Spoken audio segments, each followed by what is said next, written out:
सभी श्रोता को दर्शकों को नमस्कार। मित्रों, आज मैंने नेट में देखा और वास्तव में एक प्रेरणा वाली बात है। एक वृद्धा महिला 42 और 43 वर्ष किसी मुस्लिम परिवार में, जबकि वह हिंदू थी, इतने वर्ष रह करके जब उसके पुत्र पौत्र और नाती पोतों को पता चला, वह उसको बुलाने आए तो सारा गांव रो गया। तो ये प्रेरणा किसने दी? यहाँ पर जातिवाद कहाँ रहा?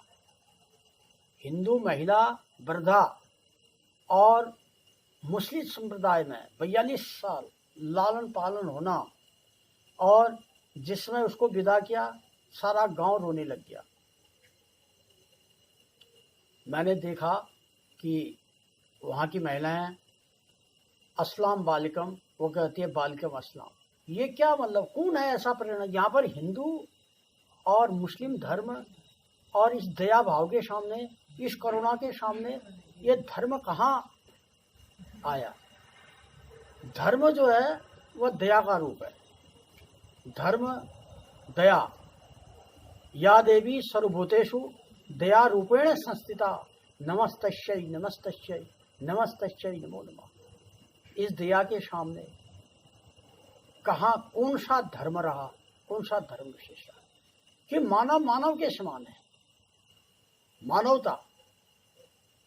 और उनके नाती पोतों ने कहा कि इतने साल आपने सेवा कर ली और अब हम इनकी सेवा करते हैं, आप नेट देखिए।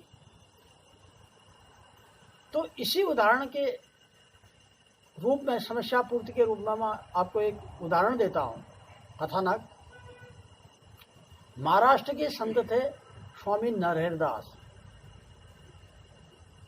वह रणछोड़ मंदिर में पूजा करते थे, भगवान कृष्ण के उपासक थे। एक दिन उन्होंने उस मंदिर में भजन कीर्तन का आयोजन किया, सत्संग किया, भंडारा प्रसाद वितरण हुआ। उनके शिष्य सभी धर्म के थे, हिंदू मुस्लिम सिख ईसाई, उनके लिए सब समान थे। सभी धर्म के लोग प्रसाद लेने के लिए आए। जब प्रसाद वितरण हुआ तो उन्होंने वहां पर एक संत रज्जाक करके एक मुस्लिम संत थे, जो बड़े संगीतज्ञ भी थे। स्वामी नरहरदास जी ने कहा, अब हमारे कार्यक्रम के बाद यहाँ पर संत रज्जाक जी का भजन कीर्तन या कव्वाली मुशायरा जो है ये होगा। तो पंडित लोग, ब्राह्मण लोग और जो भी वहाँ पर हिंदू धर्म के कुछ लोग और भी थे, वो नाराज हो गए। उन्होंने कहा, मंदिर में एक मुस्लिम वर्ग के व्यक्ति के द्वारा कार्यक्रम होना, शायरी कव्वाली जो भी उनका था, तो ये तो बहुत गलत हो जाएगा, तो हमारी राय नहीं है। उस वजह से कुछ पंडित ब्राह्मण लोग उठ गए। कुछ लोगों को जो बैठे हुए थे, स्वामी नरहरदास जी ने बैठने के लिए अनुरोध किया। उन्होंने कहा, देखिए ऐसा है, हम लोग नीचे बाहर बैठते हैं, मंदिर से बाहर, और उसके बाद आपको मैं एक बात बताता हूँ। सब लोग बाहर आए तो मंदिर के अंदर गए। तो मंदिर के अंदर जाके उन्होंने एक तबला लाए। वो तबला, आप जानते हैं तबला, ढोल दमाऊ भी होता है। जब जागर लगते हैं, हुड़का, ढोलक इत्यादि बजाते हैं लोग। और जब बासी चौरासी लगती है गांव में, तो उसमें भी ढोल दमाऊ के द्वारा देवता का आह्वान होता है। आपको मालूम है, किसी भी भजन कीर्तन में महिलाएं जब जागरण करती हैं, दुर्गा नव दुर्गा व्रत होता है, तो उसमें भी ढोलक का पूजन होता है। जैसे शंख और घंट का पूजन होता है, शंख घंट का भी पूजन होता है, वैसे ढोलक भी, क्योंकि वह वाद्य है, उसकी भी पूजा होती है। तो एक तबला लेके आ गए अंदर से। तो उन्होंने उन समाज में जो बैठे थे पंडित लोग और सब संप्रदाय के लोगों से कहा, ये मेरे हाथ में क्या है? लोगों ने कहा, ये तबला है। उन्होंने कहा, तबला किस चीज से बना है? उन्होंने कहा इसमें है तो ऐसे चमड़ा और लकड़ी। चमड़ा किसी पशु की खाल का तो बनता है, मृग की छाला में, बागंबर क्या है, मृग छाला में साधु महात्मा लोग आप देखते हैं बैठते भी हैं। छाल का मतलब क्या है, स्किन, SKIN, स्किन, चर्म। तो ये तबले में चर्म लगा हुआ है, चमड़ा, और इसमें जो है ये शुद्ध है। और उसके बाद उन्होंने कहा ये तबले को हमने रख दिया, ये भगवान के चरणों में रखा था। अब आप ऐसा करें, किसी भक्त से कहा कि आप अपना जूता ले आओ। अरे उन्होंने कहा जूता तो अशुद्ध होता है। उन्होंने कहा चलो, एक जगह कोई उनका भक्त ले आया। उन्होंने कहा ये जूता जो है इसमें क्या लगा है? उन्होंने कहा ये भी चमड़े का ही है। उन्होंने कहा देखिए जो तबला है ये इसमें भी चमड़ा है, और ये जूता है इसमें भी चमड़ा है, लेकिन तबले को आप लोग मंदिर में रखते हैं, रणछोड़ जी के चरणों में तबले को आप मंदिर में रखते हैं, और जूते को वो भी चमड़े का है, तो उसने आपने बाहर उतारा है, उसको आप अशुद्ध मानते हैं। तो इसका कारण क्या है? उन्होंने कहा देखिए स्थान विशेष, क्योंकि तबला जो है भगवान के चरणों में रखा गया है। कुलीन कुलग्राम वासो कुलीन सेवा, क्योंकि ये भगवान के चरणों में रखा गया तबला, तो ये शुद्ध माना गया। और जूता जो है गंदगी में जाता है, मलमूत्र के गड्ढों में भी आप ये जूता जाता है, तो ये अशुद्ध मानते हैं आप इसको, क्योंकि वह अशुद्ध स्थान पर जाता है। वैसे जो पुरुष मानव किसी भी धर्म जाति का है, यदि वो भगवान के चरणों में आ जाता है तो शुद्ध हो गया। गंगा जी में आप जाते हो, जब एक कटोरी में आप किसी नौले का पानी लेते हो, तो वह 2-3 दिन में कहते हो अरे पानी सड़ गया है, ये पानी किसी काम का नहीं। और एक गंगा जल को आप वर्षों से रखते हो किसी जार में, तो आप पूजा पाठ में गंगा जल को शुद्ध मानते हो, क्यों? इस स्थान की विशेषता, व्यक्ति की विशेषता। तो इसी प्रकार से यह तबला शुद्ध माना गया भगवान के चरणों में। और संत रज्जाक तो भगवान के चरणों में बैठे हुए हैं, भगवान के चरणों में जो आ गया तो उसका तो चर्म जो है, जिसको आप ये बाहरी बाह्य जगत की चीज, ये तो वैसी शुद्ध होगी। तो ये अशुद्ध, जातिवाद और हिंसा प्राय सभी के शरीर में रक्त, मज्जा, मांस और चर्म, पशु पक्षी से लेकर के पशु और मनुष्य, चर्म तो है, ये स्किन है, तो इसका अपना महत्व अपने स्थान पर है। और तबले का मतलब है तब धन ला, कब लाया?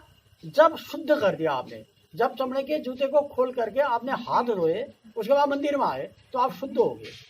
क्योंकि तबला जो है पहले शुद्ध कर दिया गया है, उसके बाद वो मंदिर में आ गया है। और भगवान ने कहा है, सुंदरकांड में आपने पढ़ा होगा, निर्मल मन जन सोमयी पावा, मोई कपट छल छिद्र न भावा। भगवान राम जी कह रहे हैं कि जो मेरे शरण में आ जाता है तो वह किसी जाति का नहीं है, वह मेरा है भी। अगर जब चोर है, डाकू है, बदमाश है, अगर जब उसने अपराध भी कर दिया, हत्यारा भी है, तो वह तो मेरे शरण में आ गया है, वह तो वैसे शुद्ध हो गया। गंगा जी में स्नान करने से तो वैसे शुद्ध हो गया।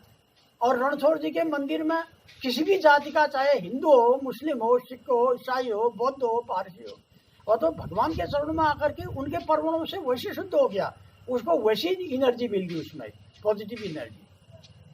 तो इसलिए आप लोग शांत हो जाइए, और ये आप इस चीज को छोड़ दीजिए कि संत रज्जाक अशुद्ध हो गए या हम हिंदू हैं हम शुद्ध हो गए।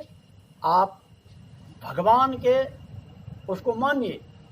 और जब यही बात होती तो 42 साल एक महिला वृद्धा, जिसकी 90 साल में, आप, मैं नहीं कह रहा हूँ, आप नेट देखिए, नेट में मुझे किसी ने मैसेज दिया है कि जब वो महिला हिंदू की थी, कहीं भटक गई थी, मध्य प्रदेश की है, महाराष्ट्र की, जहाँ की होगी, जब वो यंग थी तो कहीं भटकते भटकते जंगल में किसी को मिली, किसी मुस्लिम भाई को, तो वो अपने घर में ले गए। उन्होंने उनको अपनी मौसी की तरह, और जाते में मौसी माने मौसी, मौसी की तरह उनको पाला, प्रतिष्ठा दी। जैसे अपने पुत्र अपने नाती पोते नहीं पालते हैं, एक माँ के गर्भ से लेने से पुत्र पुत्र नहीं होता है। उन्होंने उसका बिना कोई जातिगत दुश्मनी के या बिना कोई भेदभाव के उस महिला का प्रतिपालन किया, जो अब 90 साल की होगी, वृद्धा होगी। तो उसके नाती पोते उसको ले गए, तो वो कह रही थी मेरा यहाँ ठीक हो रहा है, तो सारे गांव वाले उसको विदा करते समय रो रहे हैं। तो ये प्रेरणा कैसे दी, किसने दी? क्या ये जातिवाद जैसी चीज़ों को सोचते पर ये ऐसा हो सकता था?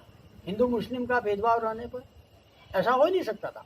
मैं जब अल्मोड़ा था तो मुझे बड़ा आश्चर्य लगता है अभी, तो एक बंदर का बच्चा, एक बंदर किसी बिल्ली के बच्चे को अपनी छाती में चिपटा करके उसको समेटे हुए था। यह प्रेरणा किसको दी? बिल्ली के बच्चे को, एक बंदर को, कि बिल्ली के बच्चे को अपने गोद में समेट करके चिपका के रखना, वो तो मार देता।